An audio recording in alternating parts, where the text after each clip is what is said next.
जय जगन्नाथ पिला माने नमस्कार समस्त को स्वागत करुच्ची आम पाठशाला को आज ए क्लास रे ओडिया साहित्यर तुम द्वितीय विषय उभय कला विज्ञान वाणिज्य पिला मानक पई झेलम नदीर संध्या ए विषयटा को पढ़िबा।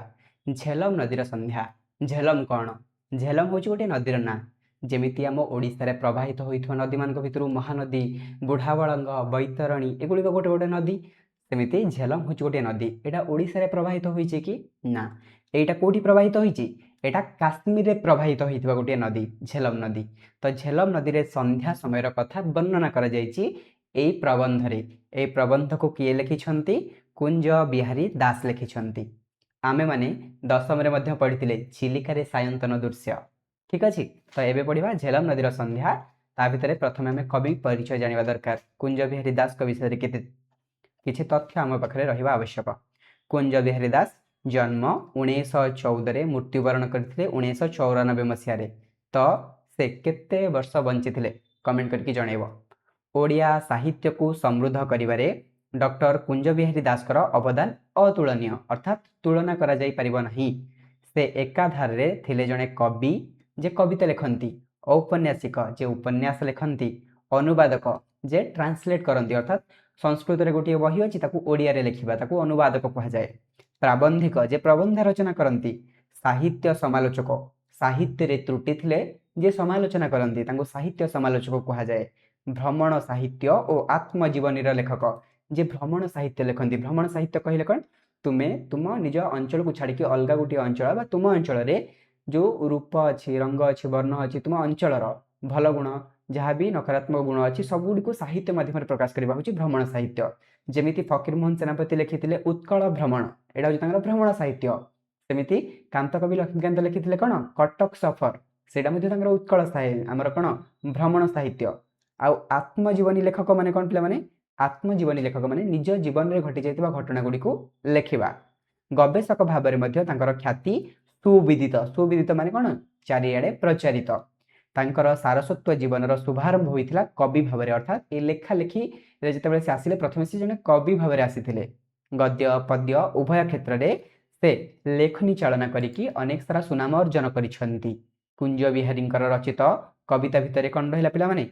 छिन्नमस्ता, प्रभाती, कल, कल्लोळ, नवमालिका, काव्य भितरे डुडुमा, बाग्रा एवं लोकगल्प भितरे कथाटीए कहूँ, ढगढमाली, उपन्यास गुड़िक भितरे मशाणी तुलसी, मणिमा शुणिमा हेउ, तांकर गल्प गुड़िक भितरे हसकांदर गल्प एवं तांकर लिखित आलोचना गुड़िक भितरे समालोचना, साहित्य और समालोचना, जीवन चरित जोड़ा से जीवन उपर लिखिथिले से गुड़िक कौन कौन? जीवन और जीवन, जीवनायन एवं तांकर जो आत्मचरित निज जीवन उपर से जोड़ा लिखिथिले मो कहानी, भ्रमण कहानी, लंका यात्री जो भ्रमण कहानी लिखिथिले पिला माने। आत्मचरित तांकर कोन थिला? मो कहानी।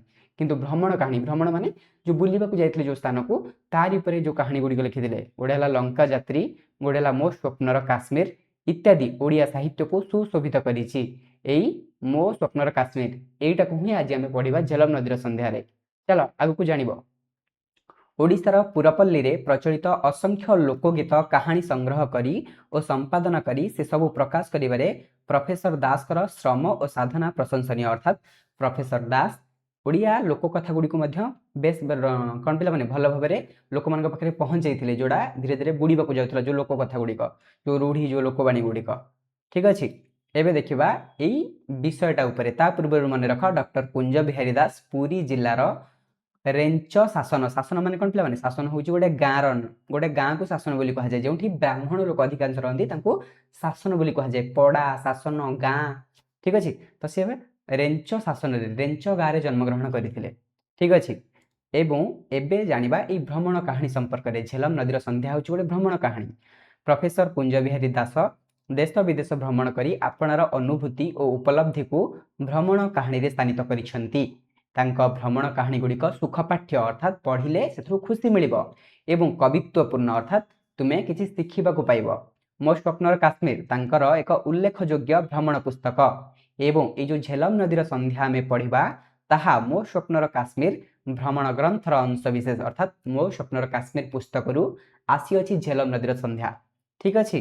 ଝେଲମ ନଦୀ ସ୍ୱର୍ଣ୍ଣଗର୍ଭା ନିଜ ଗର୍ଭରେ ନିଜ ଭିତରେ ନଦୀ ନିଜ ଭିତରେ କ'ଣ ସାଇତି ରଖିଛି? ସୁନା ସାଇତି ରଖିଛି। ତାକୁ ଆମେ କହିବା ସ୍ୱର୍ଣ୍ଣଗର୍ଭା। ସୁନା ମାନେ ପ୍ରକୃତ ସୁନା ନୁହଁ, ପ୍ରକୃତ ସୁନା କଥା କୁହାଯାଉନି, ଅର୍ଥାତ୍ ସେ ମାନେ ଏତେ ସୁନ୍ଦର ଯେ ତାକୁ ସ୍ୱର୍ଣ୍ଣଗର୍ଭା ବୋଲି କୁହାଯାଇଛି। ଚିରସ୍ରୋତା, ଚିରସ୍ରୋତା ମାନେ ଯେ ସର୍ବଦା ଯାହାର ପାଣି ରହିବ, ଯେଉଁ ନଦୀରେ ସର୍ବଦା ପାଣି ଥାଏ ତାକୁ ଚିରସ୍ରୋତା କୁହାଯାଏ। ଚିର ଅର୍ଥାତ୍ ସର୍ବଦା, ସ୍ରୋତା ମାନେ ଯେଉଁ ନଦୀରେ ସର୍ବଦା ସ୍ରୋତ ଥାଏ। ସ୍ରୋତ କେତେବେଳେ ରହିବ? ଯେତେବେଳେ ପାଣି ରହିବ। ଝେଲମ ହେଉଛି ଶ୍ରୀନଗରର ଶ୍ରୀ। ଝେଲମ ନଦୀଟି ହେଉଛି ସାଧାରଣ ନଦୀ ନୁହଁ, ଶ୍ରୀନଗର ଯେଉଁ ଆମେ କହୁଛେ ତାର ଶ୍ରୀ ହେଉଛି ଝେଲମ।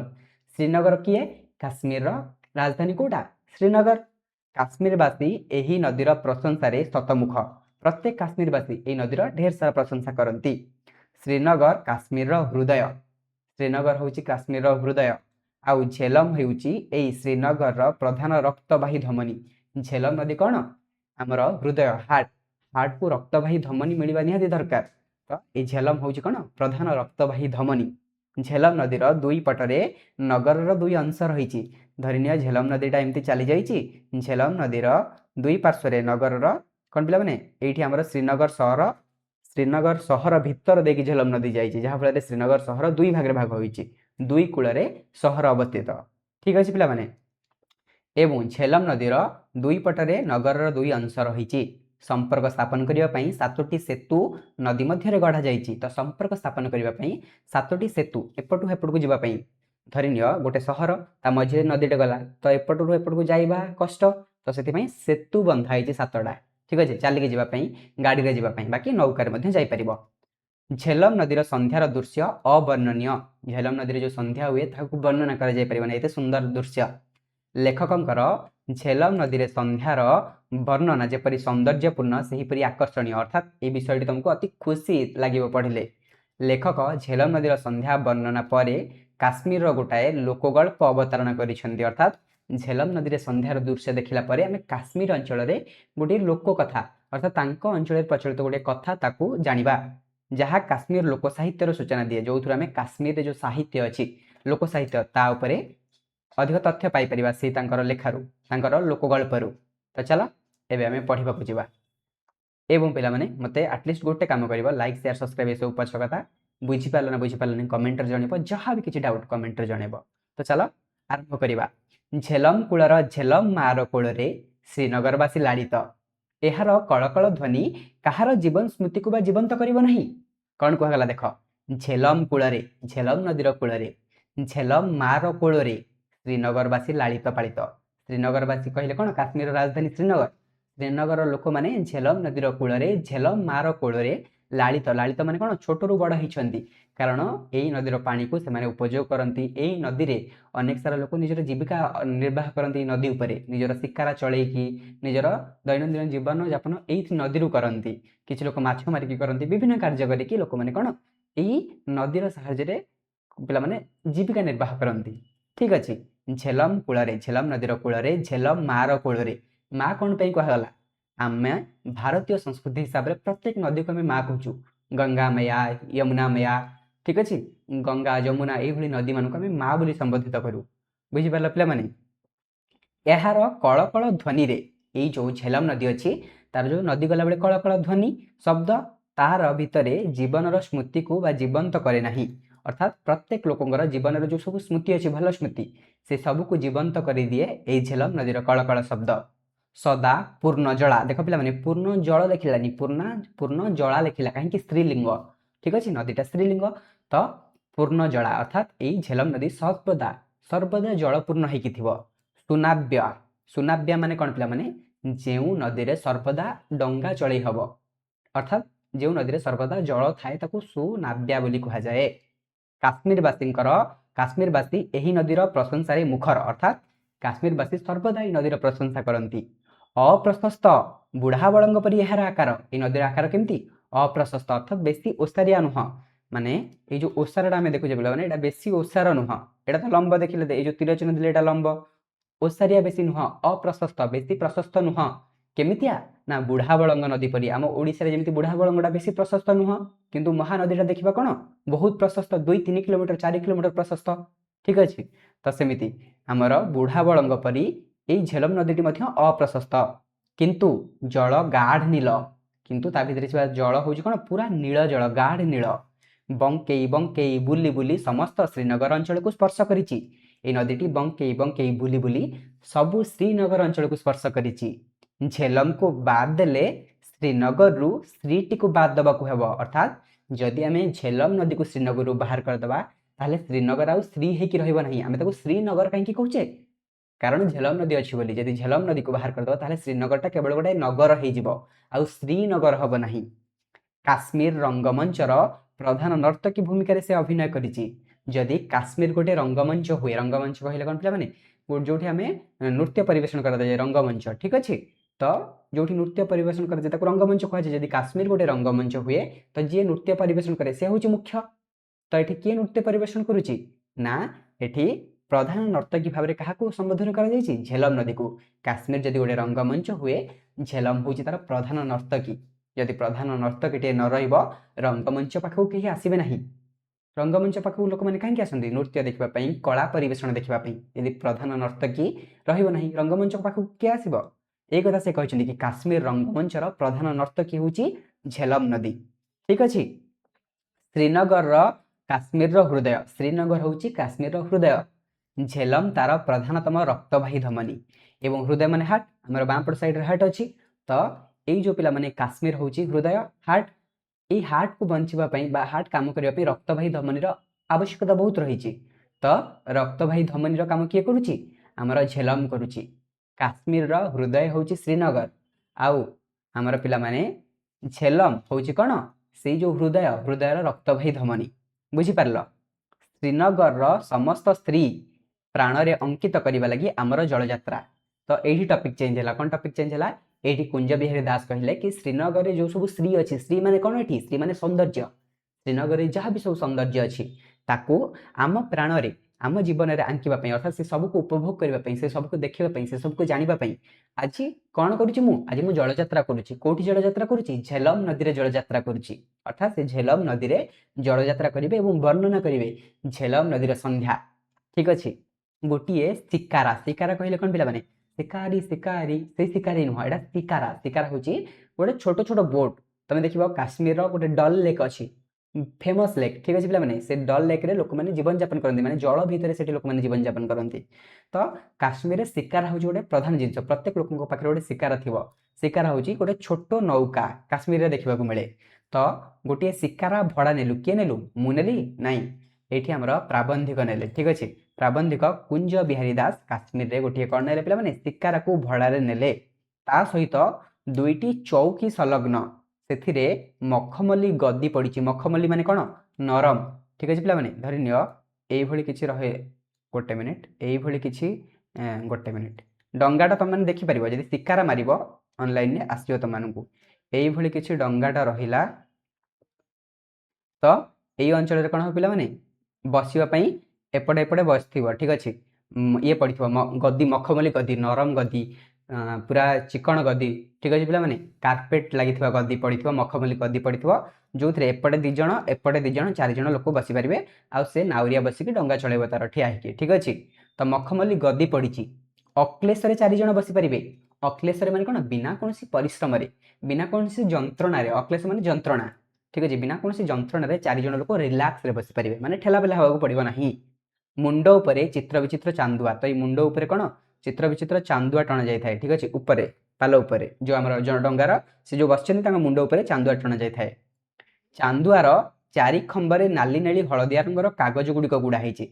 चांदुआ जो लागि थाए खंबरे, चांदुआ चारटा खंबर लागि थाए, से खंबरे पिला माने एई भଳି तिनि कणिकिया पताका गुड़िक लागि थाए, नाली नेली। त माने बौद्धिस्ट लोक मानकर मनेस्ट्री को गले मध्ये सेई भଳି पताका देखिबो, एक्जेक्टली समान नुह बट सेई भଳି पताका, ठीक अछि। सेथिरु अधे अधे पताका परी पवन रे उडुछि, सेथिरु अधे अधे कोन एमति फाळे फाळे हेकी उडुथुवा पताका परी।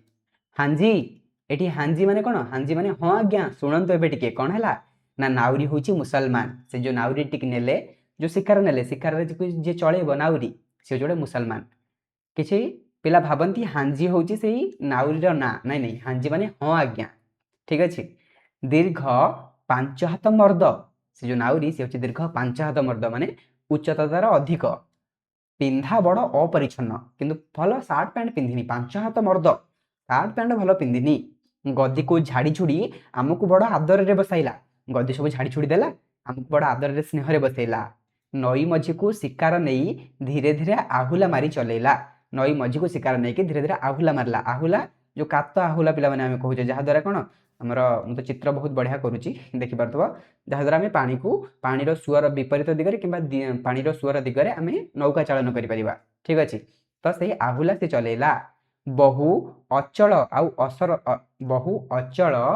ଆଉ ଅଚଳନ୍ତି ହାଉସ ବୋଟ। ଅଚଳ ମାନେ କ'ଣ, ଯିଏ କାମ କରୁନି, ଅଚଳନ୍ତି ମାନେ ଯିଏ ଚାଲୁନି। ସେଇ ହାଉସ ବୋଟ ମଝିରେ ଚାଲିଲା ଆମର ଶିକାର। ଅର୍ଥାତ୍ ଯେତେବେଳେ ଶିକାରଟେ ଯାଉଥିଲା ତା ପାଖରେ କ'ଣ ଥିଲା ପିଲାମାନେ, ବହୁ ଅଚଳନ୍ତି ହାଉସ ବୋଟ ଥିଲା। ହାଉସ ବୋଟ ମାନେ କ'ଣ, ଯୋଉ ବୋଟ ଗୁଡ଼ିକ ଚାଲେନି କିନ୍ତୁ ସେଇଟା ଘର ଭଳିଆ ବୋଟ। ଠିକ୍ ଅଛି, ସେଠି ରହିବା ଖାଇବା ପିଇବା ସବୁ ହେଇପାରିବ। ତ ତାରି ଭିତରେ ଚାଲିଲା ଆମର ଶିକାରା। ପଛରେ ରହିଲା ଗୋଟି ଗୋଟି ସୌଧ। ସୌଧ ମାନେ କ'ଣ, ବିରାଟ ବିରାଟ ଉଚ୍ଚ ଉଚ୍ଚ ଅଟ୍ଟାଳିକା। ବିରାଟ ବିରାଟ ଉଚ୍ଚ ଉଚ୍ଚ ଅଟ୍ଟାଳିକା। ଅଟ୍ଟାଳିକା ମାନେ ବଡ଼ ବଡ଼ ବିଲ୍ଡିଂ, ଘର। ଉଦ୍ୟାନ, ଉଦ୍ୟାନ ମାନେ ଗାର୍ଡେନ। ସେତୁ, ସେତୁ ମାନେ କ'ଣ ପିଲାମାନେ, ବ୍ରିଜ। ଠିକ୍ ଅଛି, ପୋଲ ଯାହାକୁ ଆମେ ଓଡ଼ିଆରେ କହୁ। ଏଇସବୁ ତାଙ୍କ ପଛରେ ରହିଗଲା। ନଦୀର ଦୁଇ ପଟରେ ନଗରର ଦୁଇ ଅଂଶ ରହିଛି। ଯେହେତୁ ନଦୀଟା ଏମିତି ନଗରକୁ ଦୁଇ ଭାଗ କରିକି ଯାଇଛି, ତ ନଦୀର ଦୁଇ ପଟରେ କ'ଣ, ଶ୍ରୀନଗରର ଦୁଇଟା ଅଂଶ ରହିଛି। ମାନେ ନଦୀର ଏପଟେ ମଧ୍ୟ ଶ୍ରୀନଗର, ନଦୀର ଏପଟେ ମଧ୍ୟ ଶ୍ରୀନଗର, ମଝିରେ ନଦୀ ଯାଇଛି। ଠିକ୍ ଅଛି, ଯୋଗସୂତ୍ର ରଖିବା ଲାଗି 7ଟି ସେତୁ ଗଢ଼ା ହେଇଛି। ସେତୁ ମାନେ ପୋଲ। ତ ଏପଟ ଲୋକ ଏପଟକୁ ଯିବା ପାଇଁ ଆଉ ଏପଟ ଲୋକ ଏପଟକୁ ଯିବା ପାଇଁ କ'ଣ ହେଇଛି, 7ଟି ସେତୁ ଗଢ଼ା ହେଇଛି। କେତୋଟି ସେତୁ, 7ଟି ସେତୁ ଗଢ଼ା ହେଇଛି। ବୁଝିପାରିଲ? ବିଭିନ୍ନ ଯୁଗରେ ବିଭିନ୍ନ ଶାସକଙ୍କ ସମୟରେ ଏଗୁଡ଼ିକ ନିର୍ମିତ ହେଇଛି। ଯୋଉ 7ଟି ସେତୁ କେବେ ଗଢ଼ା ହେଇଛି, ବିଭିନ୍ନ ଯୁଗରେ ବିଭିନ୍ନ ଶାସକମାନଙ୍କ ସମୟରେ ହେଇଛି। ଅଲି କଦଲ ସବୁଠାରୁ ପ୍ରାଚୀନ। ତ ସେତୁ ଭିତରୁ ଅଲି କଦଲ ସେତୁ ହେଉଛି ସବୁଠାରୁ ପ୍ରାଚୀନ। କଦଲ ଅର୍ଥ ସେତୁ, କଦଲ ଅର୍ଥ କ'ଣ, ସେତୁ ବା ପୋଲ। 1417 ମସିହାରେ ହେଇଥିଲା ଅଲି କଦଲ ସେତୁ। କାହାଙ୍କ ଦ୍ୱାରା ହେଇଥିଲା ନା, ଅଲି ଅଲଶାହଙ୍କ ସମୟରେ ହେଇଥିଲା। ଅଲି ଅଲଶାହଙ୍କ ସମୟରେ 1417 ମସିହାରେ ଅଲି କଦଲ ତିଆରି ହୋଇଥିଲା। କ'ଣ ତିଆରି ହୋଇଥିଲା, ଫୋନ୍ ଆସୁଛି, ସାଇଲେଣ୍ଟ କରିଦିଏ। ଠିକ୍ ଅଛି, ଏହା ଛଡ଼ା ଅମୀର କଦଲ, ହବା କଦଲ, ଫତେ କଦଲ, ଜୈନ କଦଲ, ନୱା କଦଲ, ଏଇଟା ହେଉଛି ଯେଉଁମାନେ ତିଆରି କରିଛନ୍ତି ତାର ନାଁ ଗୁଡ଼ିକ ପିଲାମାନେ। ଯେଉଁ 7ଟି ଯାକ ସେତୁ ରହିଲା ତାର ନାଁ ଗୁଡ଼ିକ। ସଫା କଦଲ ନାମରେ ଆଉ 6ଟି ସେତୁ ରହିଛି। ଟୋଟାଲ ସମୁଦାୟ 7ଟି ସେତୁ। ଗୋଟେ ରହିଲା ଅଲି କଦଲ, ତାପରେ ରହିଲା ଅମୀର କଦଲ, ହବା କଦଲ, ଫତେ କଦଲ, ଜୈନ କଦଲ, ନୱା କଦଲ, ସଫା କଦଲ। ଟୋଟାଲ 7ଟି ସେତୁ ଅଛି। ଏଇ ସେତୁ ଗୁଡ଼ିକ କ'ଣ ସିମେଣ୍ଟରେ ତିଆରି ହେଇଥିଲା? ନାଇଁ, ପୁରୁଣା କଥା, ସେତେବେଳେ କାଠରେ ସେତୁ ତିଆରି ହେଇଥିଲା। ସେଗୁଡ଼ିକ କାଷ୍ଠରେ ନିର୍ମିତ ବା କାଠରେ ତିଆରି ହୋଇଥିଲା। ଠିକ୍ ଅଛି, ଶ୍ରୀନଗରର ଝେଲମ ନଦୀରେ ଜଳଯାତ୍ରା କଲେ ଏହି 7ଟି ସେତୁ ପାରି ହେବାକୁ ହୁଏ। ତମମାନେ ଭାବିବ ସାର୍ 7ଟି ସେତୁ କେମିତି ପାରି ହବ? ତ ଦେଖ, ଏଇଟା ଧନ୍ୟ ନଦୀ ଯାଇଛି, ସେତୁ କ'ଣ ନଦୀ ଉପରେ ହେଇଥିବ। ତମେ ତଳେ ଯେତେବେଳେ ନୌକାରେ ଯିବ, ନୌକାରେ ଗଲାବେଳେ କ'ଣ ପାରି ହେଇକି ଯିବ, ମାନେ ତୁମ ଉପରେ ସେତୁ ରହିବ, ତୁମେ 7ଟା ଯାକ ସେତୁକୁ ପାରି ହେଇକି ଯିବ ଜଳଯାତ୍ରା କଲାବେଳେ। ବୁଝିପାରିଲ? ଆଶା କରୁଛି ବୁଝିପାରୁଥିବ, ନହେଲେ କେତେବେଳେ ନଦୀରେ ଗଲେ ଜାଣିପାରିବ।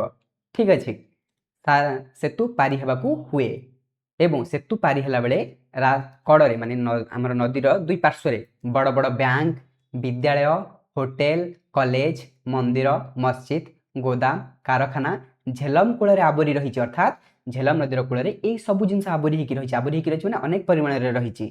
ଅହରହ ଯାତ୍ରୀ ଆଉ ବାଣିଜ୍ୟ ତରୀ ଏହି ନଦୀରେ ଯାତାୟାତ କରୁଛନ୍ତି। ଅହରହ ମାନେ କ'ଣ, ଅହରହ ମାନେ ସବୁବେଳେ ପିଲାମାନେ ପ୍ରତ୍ୟେକ ସମୟରେ ଅନେକ ସାରା ଯାତ୍ରୀ ଆଉ ବାଣିଜ୍ୟ ତରୀ, ତରୀ ମାନେ ଡଙ୍ଗା, ଅର୍ଥାତ୍ ଯେଉଁ ଡଙ୍ଗାରେ ବାଣିଜ୍ୟିକ କାର୍ଯ୍ୟ ହୁଏ, ଅର୍ଥାତ୍ କିଏ ଜିନିଷ ବିକୁଥିବ, କିଏ କିଣୁଥିବ, ଏଇଭଳିଆ କାମ। ତ ଅହରହ ଯାତ୍ରୀ ଆଉ ବାଣିଜ୍ୟ ଡଙ୍ଗା ସଦାବେଳେ କ'ଣ ଏ ନଦୀରେ ଯାତାୟାତ କରୁଛି। କେଉଁଠି କୂଳ ଲଗା ହାଉସ ବୋଟରେ ଦୋକାନ ବସିଛି। ଅର୍ଥାତ୍ କେଉଁଠି କୂଳ ଲଗା ହାଉସ ବୋଟ, କୂଳ ଲଗା ହାଉସ ବୋଟ ମାନେ ନଦୀ କୂଳରେ ଗୋଟେ ହାଉସ ବୋଟ ଲଗାଇଦେବେ ଯେଉଁଥିରେ ଘର ଥିବ ପିଲାମାନେ। ସେଇଠି କ'ଣ ଦୋକାନ ବସିଛି, ସେଇଠି ଦୋକାନରେ ଲୋକମାନେ କିଛି ବିକ୍ରି କରୁଥିବେ। କାର୍ପେଟ ମିଳୁଛି, କ'ଣ ମିଳୁଛି, କାର୍ପେଟ ମିଳୁଛି, ଶାଲ ମିଳୁଛି, କାଠ ମିଳୁଛି, କାଗଜରେ ତିଆରି ବିବିଧ ସାଜସଜା ଜିନିଷ ମିଳୁଛି। ଲୋକେ ଶିକାରରେ ଆସି, ଶିକାର ମାନେ ଛୋଟ ଡଙ୍ଗା, ଛୋଟ ଡଙ୍ଗାରେ ଆସି ଜିନିଷପତ୍ର ଖର୍ଦି କରି ନେଉଛନ୍ତି। ଖର୍ଦି କରି ମାନେ କ'ଣ, ଖର୍ଦି କରି ମାନେ କିଣି କରି ନେଉଛନ୍ତି। କେଉଁଠି ନୌକାରେ ଗୋଟିଏ ଗୋଟିଏ ପରିବାର ବାସ କରୁଛନ୍ତି। ନୌକା ଭିତରେ ମଧ୍ୟ ପରିବାର ବାସ କରୁଛନ୍ତି ପିଲାମାନେ। ଠିକ୍ ଅଛି, ବାହାର ଜଗତ ସହିତ ମିଶିବାର ସୁଯୋଗ ନାହିଁ, ତାଙ୍କର ବାହାର ଜଗତ ସହିତ ମିଶିବାର ନାହିଁ। ସେଇ ନଦୀ ପାଖାପାଖି ଅଞ୍ଚଳରେ ସେ ଜୀବନଯାପନ କରନ୍ତି। ଏକ ଜଳ ଗୃହରେ ଛୋଟ ଛୋଟ ପିଲାମାନେ ଖେଳୁଛନ୍ତି। ଜଳ ଗୃହ ଅର୍ଥାତ୍ ଚାରିପଟେ ଜଳ ଅଛି, ମଝିରେ ଘରଟା ଅଛି, ତା ଭିତରେ କ'ଣ ପିଲାମାନେ ଛୋଟ ଛୋଟ ପିଲାମାନେ ଖେଳୁଛନ୍ତି। ତମାନେ ଏଇଟା ଭାବୁଥିବ କି ଆମେ ଗୋଟେ କ'ଣ ଚାରିପଟେ ଜଳ ଥିବ କିମ୍ବା ଉପରେ ମାନେ ଗଛ ଉପରେ ଗୋଟେ ଘର, ଏସବୁ ଆମର ସ୍ୱପ୍ନ। କିନ୍ତୁ ଡଲ ଲେକ୍, ଏଇ ଆମର ଯେଉଁ ଝେଲମ ନଦୀ ଏ ଅଞ୍ଚଳରେ ଏଗୁଡ଼ା ଦେଖିବାକୁ ମିଳେ। ଭାଇ ଭଉଣୀ ସାଙ୍ଗରେ ଖେଳୁଛି, ଭାଇ ସାଙ୍ଗେ ଭଉଣୀ ଖେଳୁଛି। ବଡ଼ ବିଚ୍ଛିନ୍ନ ଏ ଜୀବନ। ପିଲାମାନେ ଏମାନେ କ'ଣ ଦୁନିଆ ଠାରୁ ଅଲଗା ହେଇକି ରହିଛନ୍ତି। ତାଙ୍କ ଜୀବନରେ ସେ ଖୁସି ଅଛନ୍ତି କିନ୍ତୁ ବଡ଼ ବିଚ୍ଛିନ୍ନ ଏ ଜୀବନ। ଚୌଦିଗରେ ଜଳଯାତ୍ରୀବାହୀ ନୌକା ବା ବୃହତ ସୌଧ। ଚାରିପଟେ କ'ଣ ନଦୀରେ ଗଲାବେଳେ ଜଳଯାତ୍ରୀ ଡଙ୍ଗା ଦେଖିବେ, ଅନେକ ସାରା ଡଙ୍ଗା, ନହେଲେ ବିରାଟ ବିରାଟ ସୌଧ। ସୌଧ ମାନେ କ'ଣ ଉଚ୍ଚ ଉଚ୍ଚ ଅଟ୍ଟାଳିକା, ଘର। ଘରଣୀ ହାଉସ ବୋଟ ଓଳଉଛି। ଘରଣୀ କହିଲେ କିଏ? ନା ସ୍ତ୍ରୀ। ଗୋଟେ ଲୋକର ସ୍ତ୍ରୀ କ'ଣ କରୁଛି? ତାର ହାଉସ ବୋଟକୁ ସଫା କରୁଛି, ଓଳଉଛି। ଉତ୍ତର ଦିଗକୁ ଅନାଉଛି। କୁଆଡ଼େ ଅନାଉଛି? ଉତ୍ତର ଦିଗକୁ ଅନାଉଛି। ଦେଖିଲା ବେଳକୁ କ'ଣ ହେଲାଣି? ବେଳ ବୁଡ଼ି ଆସିଲାଣି, ସମୟ ଆସିକି ସନ୍ଧ୍ୟା ପାଖାପାଖି ହେଲାଣି। ସେ କାହିଁକି ଆସିଲେ ନାହିଁ? ସେ ବୋଲି କିଏ? ସେ ଭାବୁଛି ତା ସ୍ୱାମୀ। ତା ସ୍ୱାମୀ ଏପର୍ଯ୍ୟନ୍ତ କାହିଁକି ଆସିଲେ ନାହିଁ? ଏଇ କଥାଟା ଏଠି କ'ଣ ପ୍ରକାଶ କରିଛନ୍ତି କୁଞ୍ଜ ବିହାରୀ ଦାସ। ତାପରେ ଯିବା ପିଲାମାନେ ନେକ୍ସଟ ଟପିକକୁ। ନେକ୍ସଟରେ କ'ଣ ହେଇଛି ପିଲାମାନେ? ଆର ତୁଠରେ, ଅର୍ଥାତ୍ ସେ ଯେତେବେଳେ ଯାଉଛନ୍ତି ନଦୀରେ ଗଲାବେଳେ ବହୁତ ସାରା ତୁଠ ଥାଏ ନଦୀରେ, ଯୋଉଠି ଲୋକମାନେ ଗାଧୁଆ ପାଧୁଆ କରନ୍ତି, ଧୁଆଧୁଇ କରନ୍ତି। ଏମିତି ଗଲାବେଳେ ଆଉ ଗୋଟିଏ ତୁଠରେ କ'ଣ ହେଇଛି? ପୌଢ଼ାଟିଏ। ପିଲାମାନେ ପୌଢ଼ା ମାନେ କ'ଣ? ଅର୍ଦ୍ଧବୟସ୍କ ଲୋକଟିଏ। ଠିକ ଅଛି, ଅର୍ଦ୍ଧବୟସ୍କ ଲୋକଟିଏ ପଥର ଉପରେ ଲୁଗା ଥୋଇ ପିଟଣାରେ ପିଟୁଛି। ପିଟଣା ମାନେ ଗୋଟେ ବାଡ଼ି ଭଳିଆ, ବାଡ଼ି ଭଳିଆ କ'ଣ ବାଡ଼ିରେ ଲୁଗା ଗୁଡ଼ାକୁ ପିଟୁଛି। କ'ଣ ପାଇଁ? ନା କାଶ୍ମୀରରେ ଲୁଗା ସଫା କରିବାର ଏଇଟା ହେଉଛି ଗୋଟେ ତରିକା। ଏଠି ଏଇ ଧରଣର ଲୁଗା କଚା ହୁଏ। ଆମେ କେମିତି ଲୁଗାକୁ ହାତରେ ଧରିକି କାଚୁ, କିନ୍ତୁ ସେଠି ବାଡ଼ିରେ ଧରିକି ବାଡ଼ାନ୍ତି। ଶ୍ରମ ଉଣା ହୁଏ। ଉଣା ମାନେ କ'ଣ? ଶ୍ରମ କମ୍ ହୁଏ, ତାଙ୍କୁ ଅଧିକ ପରିଶ୍ରମ କରିବାକୁ ପଡ଼େ ନାହିଁ। ଯଦି ହାତରେ କାଚିବେ, ହାତରେ ଥଣ୍ଡା ପାଣି ଲାଗେ ନାହିଁ। ହାତରେ ଯଦି କାଚିବା ଥଣ୍ଡା ପାଣି ଲାଗିବ, ଏମିତି ବାଡ଼ିରେ ବାଡ଼ିଲେ ଥଣ୍ଡା ପାଣି ଆଉ ବେଶୀ ଲାଗିବ ନାହିଁ। ଘାଟ ନୌକାରୁ ଖଲାସି ଜିନିଷପତ୍ର ଉଠେଇ ନେଉଛି। ଘାଟ ନୌକାରୁ, ଅର୍ଥାତ୍ ପିଲାମାନେ ଯୋଉ ଘାଟ, ଘାଟ ମାନେ କୂଳରେ ଯୋଉ ନୌକା ଲାଗିଛି ସେଥିରୁ ଖଲାସି, ଖଲାସି ମାନେ କ'ଣ? ଯିଏ ମାଲପତ୍ର ଅନଲୋଡ କରିବ, ଲୋଡ କରିବ। ଆମର ନୌକାରେ ଯିଏ ମାଲପତ୍ର ଅନଲୋଡ କରିବ, ଲୋଡ କରିବ, ତାକୁ ଖଲାସି କୁହାଯାଏ। ତ ସେ ଖଲାସି କ'ଣ କରୁଛି? ଜିନିଷପତ୍ର ଉଠେଇ ନେଉଛି। ଆମର ଡଙ୍ଗାରୁ, ଯୋଉ ଘାଟରେ ଯୋଉ ଡଙ୍ଗା ଲାଗିଛି ସେଥିରୁ ଜିନିଷପତ୍ର ଖଲାସି ଉଠେଇକି ନେଉଛି।